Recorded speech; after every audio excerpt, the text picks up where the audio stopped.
serious look just like y'all got. That serious, intense look. Because he's trying to find his way. He's trying to figure it out. It's frustrating. I'm trying to listen to God. I got my own flesh and my pulling me here, my own desires, my family, my friends, all these things is distracting me from the truth, and it's difficult to give in, especially when you're young, man. But if you can go through it, you'll come out like gold. If I can go through the fire. They don't want to go through the fire. They want to get the lotto and go to Jamaica and the Bahamas and do their own selfish thing. But he said, if you wait till I exalt you, I give you the desires of your heart. But it's difficult to wait because everybody's in a hurry. Technology, it's fast, it's in a hurry. They're angry, they're frustrated, they ain't got time, they're on the cell phone, they want to text message you, y'all in the same car, you gonna text message him, he right there. You know what I'm saying? Everybody in a hurry, I don't know where they going, but when they get there, oh, they gonna be sorry. The faster you try to get there, that career, that money, and you gonna figure it out that, man, it was the journey. It was not the destination. You was in a hurry to get there, to come up, to be this, to be that. And when you get there, you gonna feel discouraged more than you did before you even started to get there. Cause it was the journey, the people that you didn't stop to talk to like me at Checker. The people at the gas station. You was in a hurry to get there, but it was the journey. It was the gas station. It's Checkers. It's the journey, not the destination. Because the destination is steadily evolving. We always growing in wisdom and knowledge and understanding. It's always evolving. And we can never obtain it because it's steadily, constantly evolving. The more humble you be, then the more you can be fulfilled with the truth. But when you think you got it and you're on your way, then you're going to get less of it because can't nobody talk to you. You can't stop. You're in a hurry. It's a difficult thing, but you got it. I see the intensity. Especially being with him. He ain't nothing to play with. Then he talking to me, and you seeing it, you like, wow. You already amazed at his skill and what your relationship, but he's showing you the journey. That's very important, amen. He's showing you how to relate, connect to the people. I would say this, it's a man with pushing a basket. This man right here, they brilliant now. Don't look at the outside appearance. I've seen him in action. He was pushing a basket, and I was under the bridge, and I was talking to everybody except him. He was the last person I talked to. He said, why didn't you talk to me first? He said, I should have talked. He said, don't you ever pass by a man pushing a basket and don't acknowledge them. I never do it in my life again. I talk to the person pushing that basket, how's your day? How you doing? I talk to the homeless people because they say be careful how you entertain strangers. And most people that came off the street and they got their career together, they won't even let you know that they've been through it. They try to act brand new. It's a testimony. What you go through, it's for us to inspire somebody else. It's for me to pull the weak ones up. It's for you to pull the weak ones up. We don't go through this because of our own selfish reasons. We go through this to give them a testimony of how far God has brought me. It was never about me. I thought about me. Why I'm going through this. He said, back up, man. Who you going to inspire? Who you going to tell somebody about the glory, the grace of God if you don't go through it? Get out of yourself. And once I step back, I be seeing the deep things of God. And so I don't play with him. I don't ask him for a lot. I just say, give me my portion for the day. I don't want a lot of things. Just give me enough that I can deal with. He said, I give you, but fulfill your bond greater than you can ever ask. I know what you desire. I know what you need. But Lord, give me my portion where I can be grateful. where I can be thankful. They unthankful, they unholy, they ungrateful, they got a job, they don't want the job, they got 40 hours, you can't work on Saturdays, you can't work on Sundays, now you got 3 days, they always complaining and griping and murmuring. Stop it. He said be grateful with the little things. And wait, and I put you there. But he gonna put us in a place where they appreciate me in the job. I don't hate going to work. I gotta watch my back. They backstabbers. You making the money, but I can't go to that job because I gotta watch my back. They haters. Put me somewhere where I love going to work. I can get up and they appreciate my work and I blend in. God say, I'm gonna put you there, but if you wanna get it, go ahead and get it. What do you think about haters? That's a part of the balance in life. They hate. They don't know why they hate. Tell them why they hating sometimes. They don't know they're hating. It's just standard thing. They get angry. He taught. Every way when he taught them. They hate. They don't even know why. Because they don't about to teach them. They don't about to take time to let them know why they're doing things they're doing. And that's the whole purpose of life. Let them know what they're doing wrong if you see it. I always knew I was doing wrong. What about when they showed me long suffering? What about when they forgave me, but I can't forgive him? He made a promise. I made a promise. I didn't fulfill it. They didn't go off on me. Well, I got to go off on him because he didn't fulfill his commitment. That's wrong.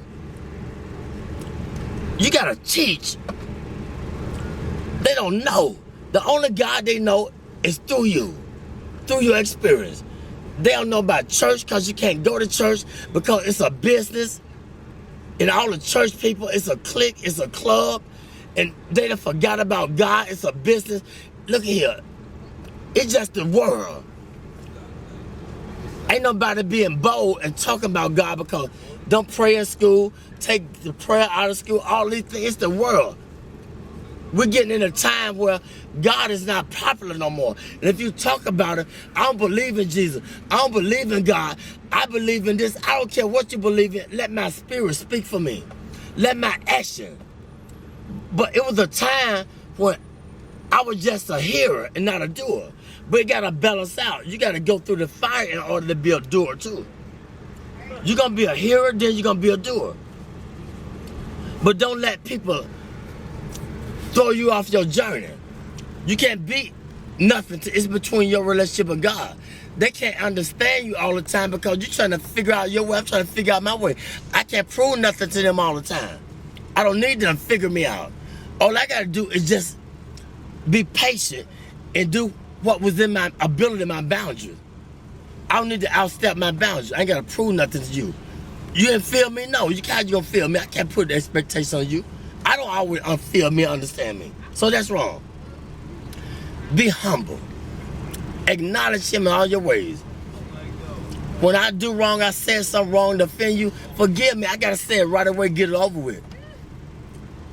If I offend somebody at work, look, if they persecute me, look at God trying to strengthen me to show them who I serve. I say I believe, I'm working with it. Well, teach them. They don't know. They don't know why they doing that to me. Let your light shine among men. They might glorify your Father in heaven. It's real, man. I experience it all the time, 24/7. But I asked for it. I wanted to be a preacher when I was 6, but I didn't know the price I had to pay.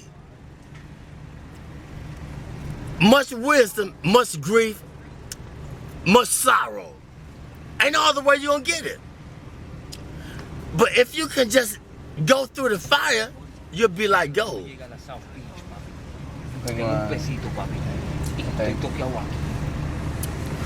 The first thing they do when you go to a pawn shop and take what they do?